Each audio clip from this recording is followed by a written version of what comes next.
Homeopathy knowledge gain to clear disease solved by homeopathy. Homeopathy knowledge gain to clear disease solved by homeopathy.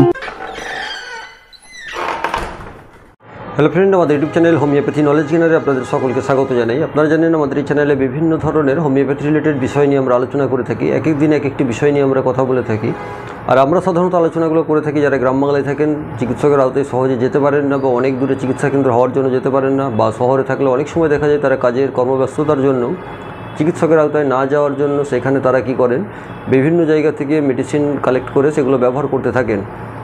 যেমন ধরুন, বিভিন্ন YouTube থেকে Google থেকে দেখালো ওষুধ কালেকশন করলেন, কিন্তু সেখানে দেখালো অনেকগুলো মেডিসিন হওয়ার জন্য তিনি কোনটা অ্যাপ্রোপ্রিয়েট হবেন বুঝে উঠতে পারছেন না। যার ফলে কি হয়, কোন মেডিসিনটা তিনি ব্যবহার করবেন ঠিক করতে পারছেন না, এবং যে মেডিসিনটি উনি দেখছেন সেইটাই যেন মনে হচ্ছে ওনার জন্য এটাই অ্যাপ্রোপ্রিয়েট হবে। উনি ভাবছেন এই লক্ষণটাই বোধহয় আমার সঙ্গে মিলে যাচ্ছে, আমার এটাই ঠিক হবে। এইভাবে কোনো মেডিসিনটাই উনি ঠিকঠাক সিলেক্ট করে উঠতে পারছেন না। এটা একটা বড় সমস্যা দেখা দেয়।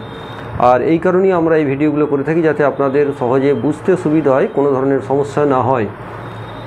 তো যাই হোক, আজকেও আমরা সেরকমই একটি বিষয় নিয়ে কথা বলবো। এটি আমাদের বন্ধুদের কমেন্টসের ভিত্তিতে আজকে আলোচনাটা করব। আমরা এই ধরনের একটি কমেন্টস পেয়েছিলাম যে ওসিডি সম্পর্কে হোমিওপ্যাথির উপরে আলোচনা করার জন্য। ওসিডি আমরা সকলেই জানি, ওসিডি অর্থাৎ অবসেসিভ কম্পালসিভ ডিসঅর্ডার যেটাকে বলা হয়।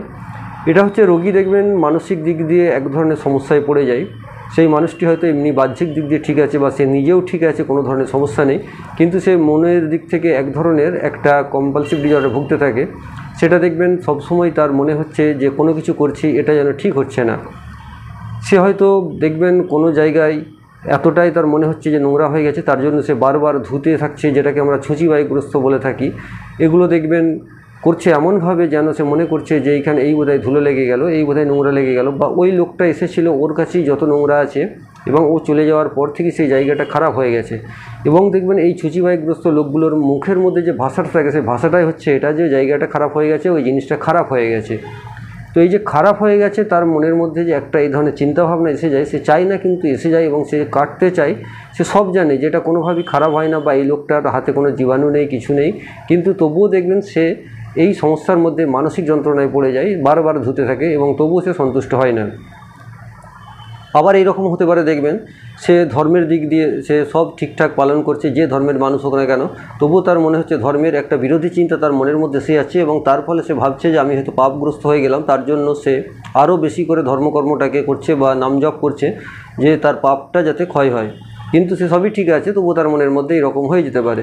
বা অনেক সময় দেখবেন কোনো ধরনের সেক্সুয়াল চিন্তাভাবনাটা এমনভাবে এসে যায় যে এমন কিছু ব্যক্তিকে নিয়ে সে কল্পনা করে ফেলছে যে ব্যক্তিগুলো তাদের সেক্সুয়াল পার্টনার হওয়ার কোনোভাবেই সম্ভব নয়, বা কোনো দিন হবেও না, বা সে কোনো দিন চিন্তা করতেও চায় না।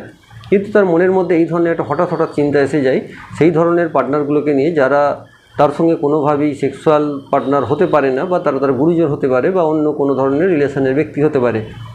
তো এই ধরনের অপোজিট লিঙ্গের প্রতি তার যে একটা খারাপ মনোভাব, অনেক সময় দেখছেন সে হয়তো রাস্তাঘাটে গেলেও তার মনে হচ্ছে যে কোনো পুরুষ মহিলাকে বা মহিলা পুরুষকে যে কোনো একটা হতে পারে, যে সে ভাবছে যে এই জনকে যদি আমি ছুঁয়ে দিতে পারি, বা এখনই মনে হচ্ছে ছুঁয়ে দেবো, বা এই ধরনের তার গায়ে হাত দিয়ে দেবো, কিন্তু সে কখনোই করবে না। তবুও তার মনের মধ্যে এই ধরনের একটা চিন্তাভাবনা হঠাৎ করে এসে যাচ্ছে, এবং তার জন্য সে একটা ব্যতিব্যস্ত হয়ে উঠছে, এবং সে মনের মধ্যে থেকে একটা চাপের সৃষ্টিতে পড়ে যাচ্ছে। আবার দেখবেন অনেক সময় হয়ে যায় কি, ট্রেনে যাচ্ছে, যেতে যেতে কোথায় কিছু নিয়ে তার মনের মধ্যে এই ধরনের একটা চিন্তা আসছে, আমি বোধহয় ট্রেন থেকে একবার ঝাঁপ দিয়ে দেবো, কিন্তু সে কোনো দিনই দেবে না হয়তো, কিন্তু তার মনের মধ্যে একটা হচ্ছে, এবং তার ফলে সে একটা ব্যাকুল হয়ে উঠছে। ট্রেন যাচ্ছে, গেটে দাঁড়িয়েছে, ভাবছে হয়তো যদি আমি লাফ দিয়ে দিই, এই ধরনের ঝাঁপ দিয়ে দিই। বা কোনো সময় দেখা গেল কোনো ধরনের ইনস্ট্রুমেন্ট, অর্থাৎ যেগুলো ছুরি কাঁচি এই ধরনের কিছু জিনিস দেখলে তার মনে হচ্ছে বোধহয় নিয়ে আমি নিজের পেটে ভুগিয়ে দেবো, বা নিজের শরীরে আঘাত করে দেবো সেই ছুরি কাঁচি দিয়ে। এই ধরনের চিন্তাভাবনা তার মনের মধ্যে সে করতে চায় না, কিন্তু অটোমেটিক্যালি একটা এসে যায়। তো এই যে তার মনের মধ্যে একটা এই ধরনের চিন্তা এসে যায়, যার জন্য সে কিন্তু অনেকটা দুশ্চিন্তাগ্রস্ত হয়ে যায়। যার ফলে কি হয়, সে মনের দিক থেকে যে একটা অশান্তিতে ভোগে। এই রোগটা কি আমরা অ্যাকচুয়ালি বলে থাকি ওসিডি বা অবসেসিভ কম্পালসিভ ডিসঅর্ডার। এর জন্য দেখবেন বিভিন্ন প্যাথিতে বিভিন্ন চিকিৎসা আছে। আমরা হোমিওপ্যাথিতে চিকিৎসা নিয়ে কিছুটা আলোচনা করব, কারণ অনেক সময় পেশেন্টরা দেখবেন এরা এমনই সতর্কতামূলক বা এমনই ভাবের হয়ে থাকে, এরা যখন কোনো অ্যালোপ্যাথি ডক্টরের কাছে বা ভালো সাইকিয়াট্রিস্টের কাছে নিয়ে যাওয়া হলো, তখন তিনি যে মেডিসিন দিলেন, তো সেই পেশেন্টটা কী করে, সেই মেডিসিনটাকে নিয়ে এসে একে ওকে জিজ্ঞেস করবে, ওষুধের দোকানে জিজ্ঞেস করবে। আবার দেখুন ওষুধের দোকান যদি বলে দেয় তো এটা তোমার ঘুমের ওষুধ বা পাগলের ওষুধ, ব্যাস, তাহলে তো আর কথাই নেই, সে আর ওই ওষুধের ধারে কাছে যাবে না। আর দ্বিতীয়ত হচ্ছে দেখবেন এই কারণে অনেক সময় এই পেশেন্টগুলো মনে করে যে আমার অ্যালোপ্যাথি ওষুধ খেলে হয়তো সাইড এফেক্ট হয়ে যাবে, আমি ঘুমের ওষুধ, পাগলের ওষুধ আমাকে খেতে দেবে, তার কারণে এই ধরনের একটা বদ্ধমূল ধারণার জন্য সে যেতে চায় না। তো তখন কী হয়, তারা হোমিওপ্যাথি ওষুধ সম্পর্কে জানতে চায় এবং এই হোমিওপ্যাথি ঔষধ তারা ব্যবহার করতে চায়। আর এই হোমিওপ্যাথি ওষুধ নিয়ে আজকে আমরা আলোচনা করব। তবে এই মেডিসিনগুলো কিন্তু দেখবেন অন্যান্য মেডিসিনের মতো যে আজকে খেয়েই কালকে ফলাফল পেয়ে যাবেন, যেমন ধরুন আপনার ডায়রিয়া হলো বা আপনার জ্বর হয়ে গেল যে আজকে খেলে এখনই ফল পাবেন, সেরকম কিন্তু ব্যাপার নয়। আপনাকে একটু কন্টিনিউ কিছুদিন খেতে হবে এবং মেডিসিন আজকে এই পর্বে হয়তো ফার্স্ট মেডিসিনটা আমি বলবো, এবং এর মধ্যেও কিছু লক্ষণ অনুযায়ী কিছু কিছু মেডিসিন আছে, সেগুলোকে নেক্সট স্টেজে তার ক্যারেক্টার অনুযায়ী সেইভাবে বলতে হবে। এক একটা ক্যারেক্টারের জন্য এক একটা মেডিসিন আসবে এবং সেইগুলো আমরা আলাদা আলাদা ভাগ ভাগ নিয়ে পরবর্তী স্টেজে আলোচনা করব অন্যান্য পর্বগুলোতে। আজকে আমরা ফার্স্ট মেডিসিন যেগুলো এই ধরনের ওসিডির ক্ষেত্রে প্রথম ব্যবহার হয় এবং প্রায় সব ক্ষেত্রেই কার্যকরী হয়, সেই ধরনের একটি সিঙ্গেল মেডিসিনের কথা বলবো, আপনারা ব্যবহার করে দেখতে পারেন। আর পেশেন্টকে কাউন্সেলিং করার একটা প্রয়োজন আছে এবং সে যদি নিজে থেকে বোঝে তো সবচেয়ে ভালো কথা। অনেক সময় দেখবেন পেশেন্ট কিন্তু চিকিৎসা করতে চায়, কিন্তু সে আবার বিভিন্ন ধরনের সতর্কতামূলক ব্যাপার দেখে, এটা ওটা দেখে সে কিন্তু আবার চিকিৎসা করাতে গিয়েও পিছিয়েছে। আজকে আমরা সেই জন্যই বলছি, হোমিওপ্যাথিতে যেসব মানুষ চান চিকিৎসা করতে বা চিকিৎসা করাতে, তারা যে মেডিসিনটি ব্যবহার করবেন, এটা হোমিওপ্যাথিতে প্রায় ব্যবহৃত মেডিসিন, সেটা হচ্ছে আপনার ক্যানাবিস ইন্ডিকা। এই ক্যানাবিস ইন্ডিকা 200 অন্তত 4 দিন ছাড়া একবার করে 1 থেকে 1.5 মাস খাওয়াবেন।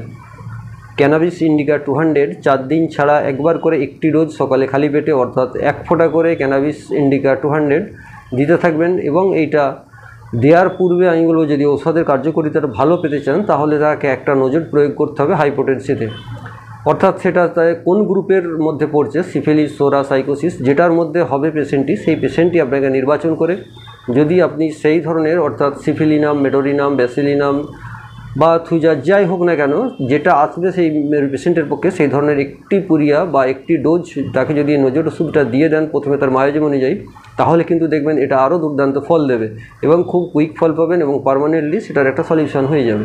তো এটা একটা ডোজ দেওয়ার পরে আপনি ক্যানাবিস ইন্ডিকা 200 এটা অন্তত 1.5 মাসের জন্য 4 দিন ছাড়া একটি করে ব্যবহার করবেন। করলে দেখবেন অনেকটাই ফলাফল ভালো পাওয়া যায় এবং তার সঙ্গে কিছু কিছু নিয়মাবলী তাকে একটু ফলো করতে হবে। তাকে একা কম থাকতে দিতে হবে এবং তাকে জনগণের সঙ্গে বেশি মিশতে দিতে হবে। যেখানে আপনার পপুলেটেড এরিয়া, সেই এরিয়ায় বা পপুলেটেড প্লেসে তাকে কাজের জায়গা দিতে হবে, যেখানে সবার সঙ্গে থেকে কাজ করতে হবে। এই ধরনের দেখবেন প্রত্যেক দিন করতে করতে আস্তে আস্তে সে কিন্তু হয়ে যাবে। আমরা এই ধরনের বহু পেশেন্টকে দেখেছি যারা এক সময় এই হাত ধোয়া, ছুঁচি বায়ে খুব ঘৃণা করতো, করতো, কিন্তু যখন তার নিজের বাচ্চা হলো তখন দেখা গেলো তার বাচ্চার পেচ্ছাপ, পায়খানা সব কিছু পরিষ্কার করছে, ঠিকঠাক করছে, কোনো ধরনের সমস্যা হচ্ছে না। এবং তারপর আস্তে আস্তে দেখা গেল তার ফ্যামিলিরও হয়তো এই ধরনের কেউ অসুস্থ হলো, তারও সে করছে, আস্তে আস্তে তার কোনো সমস্যা হচ্ছে না। কিন্তু এইটা তাকে আস্তে আস্তে করতে বাধ্য করতে হবে এবং তাকে সবসময় যে এটা তাকে ছুঁচি বাই তোমার আছে এটা বললে কিন্তু সে ছাড়বে না। অতএব তাকে সেই কাজের মধ্যে ব্যস্ত করতে হবে, এমনভাবে তাকে এনগেজ করতে হবে যেন সেই কাজটা সে করতে বাধ্য হয়, তবেই কিন্তু সে আস্তে আস্তে ছাড়বে। তো এই ধরনের বেশ কিছু বিষয় আছে। আর আপনারা যদি এই সম্পর্কে আরও আলোচনা ডিটেলস শুনতে চান বা আমাদের পরামর্শ পেতে চান, তাহলে আমাদের যে ফ্রি আমাদের নাম্বারটা আছে সেই হেল্পলাইনে আপনারা ফোন করতে পারেন 8296080055, যে কোনো দিন সন্ধ্যে 7টা থেকে 8টার মধ্যে। আর যদি আপনারা ইন্ডিয়ার বাইরে থেকে কল করেন তাহলে কিন্তু আপনারা হোয়াটসঅ্যাপ কলও করতে পারেন, কোনো সমস্যা নেই। আমাদের ওয়েবসাইট আছে mykngroup.com, এখানে দেখুন ফ্রি হোমিওপ্যাথি কনসালটেন্সি সার্ভিসেস বলে একটি অপশান আছে। এই অপশানে গিয়েও আপনারা আপনাদের ডিটেলস আপলোড করতে পারেন, আমরা যথাযথ সময়ে আপনাদের অ্যান্সার দিয়ে দেবো। আপনারা যদি এই ধরনের আলোচনাগুলো আরও শুনতে চান, কোন কোন বিষয়ের উপরে শুনতে চান, আপনারা আমাদের কমেন্টস করলে আমরা সেই বিষয়গুলো অবশ্যই আলোচনা করব। আশা করি আপনাদের অনেকটা কাজে লাগবে। আর আমরা এমন সহজ সরল ভাষায় বলি যাতে আপনাদের বুঝতে কোনো সমস্যা না হয়। তো সকলেই ভালো থাকবেন, সুস্থ থাকবেন। আজ আমরা এখানে শেষ করছি। ধন্যবাদ।